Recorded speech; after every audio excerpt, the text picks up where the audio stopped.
नमस्कार, FM news देख रहे हैं आप और देश और दुनिया की तमाम अहम खबरों के साथ मैं हूं आपके साथ सोहन सिंह। बुलेटिन में सबसे पहले बात करेंगे पश्चिम बंगाल की, जहां भवानीपुर में 30 सितंबर को उपचुनाव होना है और उपचुनाव से पहले मुख्यमंत्री और टीएमसी उम्मीदवार ममता बनर्जी अचानक इलाके की 16 आना मस्जिद पहुंच गई। ममता बनर्जी ने इस दौरान इलाके के लोगों से मुलाकात की। इस दौरान बड़ी संख्या में लोग मस्जिद पहुंच गए और चर्चा के बाद तस्वीरें ली गई। ममता बनर्जी के अचानक मस्जिद पहुंचने पर BJP IT head Amit Malviya ने ट्वीट किया। उन्होंने कहा कि अगर आपको लगता है कि भवानीपुर में कोई प्रतियोगिता नहीं होगी और ममता बनर्जी अपनी जीत को लेकर आश्वस्त हैं, तो इसे भूल जाइए, उन्हें पसीना आ रहा है। सोलाना मस्जिद का ये दौरा अचानक नहीं है, बल्कि वार्ड 77 से वोट मांगने के लिए एक योजनाबद्ध यात्रा है। बता दें कि बीजेपी ने ममता बनर्जी के मुकाबले के लिए प्रियंका टिब्रेवाल को मैदान में उतारा है। रविवार से टिब्रेवाल ने अपना प्रचार भी शुरू कर दिया है। इससे पहले शनिवार को प्रियंका ने कोलकाता के कालीघाट मंदिर में जाकर पूजा अर्चना की। कालीघाट मंदिर में पूजा अर्चना के बाद प्रियंका टिब्रेवाल ने चुनाव बाद हुई हिंसा को लेकर ममता बनर्जी पर तंज कसा था। प्रियंका ने कहा कि उन्होंने राज्य में हो रहे अन्याय के खिलाफ लोगों की सुरक्षा के लिए देवी काली से प्रार्थना की। कालीघाट में ही मुख्यमंत्री ममता बनर्जी का घर है और ये इलाका भवानीपुर विधानसभा क्षेत्र में ही आता है। बता दें, मार्च अप्रैल में हुए विधानसभा चुनाव में ममता बनर्जी नंदीग्राम सीट से चुनाव लड़ी थी, लेकिन उन्हें बीजेपी के शुभेंदु अधिकारी ने हरा दिया था। बंगाल का सीएम बने रहने के लिए ममता को नवंबर से पहले विधानसभा चुनाव जीतना जरूरी है। बता दें कि भवानीपुर उपचुनाव का रिजल्ट 3 अक्टूबर को आएगा।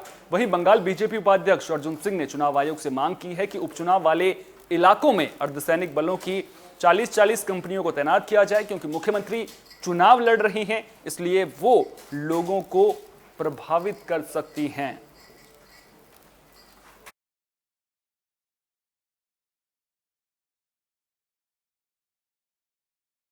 गुजरात में बादल आफत बनकर बरस रहे हैं। राज्य के कई शहरों में बाढ़ के हालात बन गए हैं। इसका सबसे ज्यादा असर राजकोट और जामनगर में देखने को मिल रहा है। बादल फटने की वजह से राजकोट में पिछले 24 घंटों में 7 इंच, जबकि जामनगर में 10 इंच बारिश रिकॉर्ड की गई है। इस दौरान कई इलाकों में 10 फीट तक पानी भर गया है। जूनागढ़ में 6 इंच बारिश के बाद सोनरख और कालवा नदियों में बाढ़ आ गई है, जिसकी वजह से निचले इलाकों में कई घर डूब गए हैं। वहीं प्रशासन ने रेस्क्यू ऑपरेशन शुरू कर दिया है और मदद के लिए दूसरे जिलों से भी टीमों को बुलाया जा रहा है। जामनगर के निचले इलाकों में हालात भयानक नजर आ रहे हैं।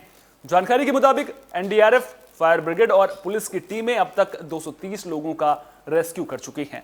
राज्य के नए मुख्यमंत्री भूपेंद्र पटेल बाढ़ के हालात के मद्देनजर शपथ से पहले ही एक्शन में दिखे। उन्होंने जामनगर प्रशासन से बाढ़ के हालात पर बात की और पानी से घिरे लोगों को सुरक्षित जगह पहुंचाने के लिए कहा।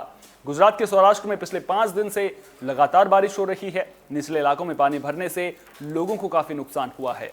इन परेशानियों के बीच राहत की बात यह है कि लगातार बारिश से रणजीत सागर डैम ओवरफ्लो हो गया है। इससे कई शहरों में पीने का पानी सप्लाई होता है। डैम खाली होने से सप्लाई में दिक्कत होने का अंदेशा था। अब ऐसे हालात बनने की जो समस्या है, जो आशंका है, वो खत्म हो गई है।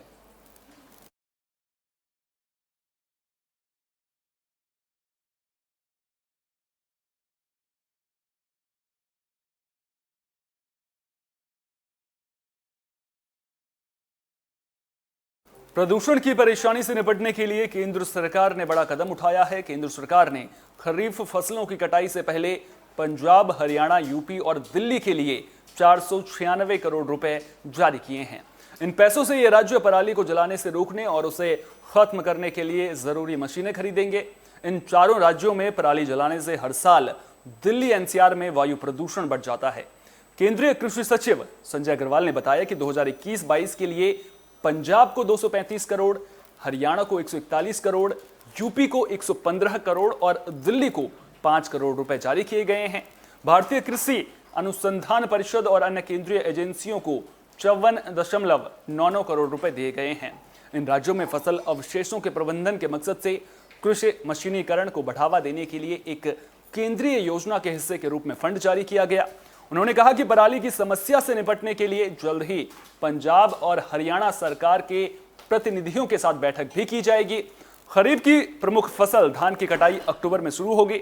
दिल्ली एनसीआर समेत उत्तर भारत में पराली जलाना लंबे वक्त से वायु प्रदूषण का एक प्रमुख कारण रहा है, जबकि केंद्र सरकार ने पिछले 4 सालों में इस मुद्दे को हल करने के लिए 2245.17 करोड़ रुपए खर्च किए हैं। अंतरिक्ष में कदमों को और मजबूत करने के लिए भारत अब एफडीआई की नीति में बदलाव करेगा। इसके तहत अंतरिक्ष क्षेत्र में विदेशी निवेश को बढ़ाने के लिए निजी क्षेत्रों को भी साथ लिया जाएगा। यह जानकारी इसरो के प्रमुख के सिवन ने CII के एक कार्यक्रम को संबोधित करते वक्त दी। उन्होंने कहा कि अंतरिक्ष क्षेत्र में प्रत्यक्ष विदेशी निवेश नीति को संशोधित किया जा रहा है और यह अंतरिक्ष कंपनियों के लिए भारत में निवेश करने के लिए बड़े अवसर खोलेगा। ये भारतीय और विदेशी कंपनियों के बीच निरंतर जुड़ाव को सुनिश्चित करेगा और दोनों को फायदा मिलेगा। और अंतरिक्ष क्षेत्र में भारत में विदेशी निवेश के लिए निजी क्षेत्रों को प्रोत्साहित किया जाएगा। इसके अलावा भारत वैश्विक अंतरिक्ष अर्थव्यवस्था में अपनी हिस्सेदारी को 2% से बढ़ाकर 10% करने का लक्ष्य निर्धारित करेगा। बता दें कि पिछले साल केंद्र सरकार ने जून 2020 में केंद्रीय मंत्री प्रकाश जावड़ेकर ने घोषित अंतरिक्ष क्षेत्र को निजी क्षेत्रों के लिए खोल दिया था, जिससे अंतरिक्ष स्टार्टअप में बढ़ोतरी हुई। कई स्टार्टअप अंतरिक्ष परियोजनाओं पर काम कर रहे थे। बुलेटिन के आखिर में बात कोरोना की कर लेते हैं। दरअसल कोरोना को लेकर अच्छी खबर सामने आ रही है। पिछले 5 दिनों से कोरोना के रोजाना सामने आ रहे मामलों में गिरावट देखने को मिल रही है। पिछले 24 घंटों में 25,404 नए कोरोना के मामले सामने आए हैं। वहीं पिछले 24 घंटों में कोरोना की वजह से 339 लोगों की मौत हो गई है। इस दौरान 37,127 लोग कोरोना से ठीक भी हुए हैं। केरल में भी कोरोना संक्रमण के नए मामलों में कमी देखी गई है। केरल में सोमवार को कोविड के 15,058 नए मामले सामने आए, जिसके बाद संक्रमितों की संख्या बढ़कर 43,90,489 हो गई है।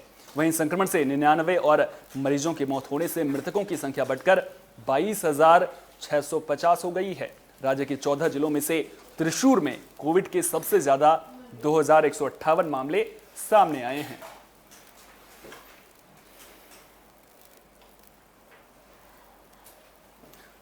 तो आपको बता दें कि कोरोना के मामलों में गिरावट देखी गई है और कोरोना के जो मामलों में गिरावट आई है उसके बाद ऐसा बिल्कुल भी नहीं है कि आपको एहतियात नहीं बरतनी है, क्योंकि कोरोना अभी पूरी तरह से खत्म नहीं हुआ है। डरने की जरूरत नहीं है, घबराने की जरूरत नहीं है। जरूरत है तो सिर्फ एहतियात बरतने की और सरकार के द्वारा जारी की गई कोविड गाइडलाइंस का पालन करने की। इस बुलेटिन में मेरे साथ इतना ही। देश दुनिया की तमाम अहम खबरों के लिए आप देखते रहे FM न्यूज। मुझे दीजिए इजाजत। नमस्कार।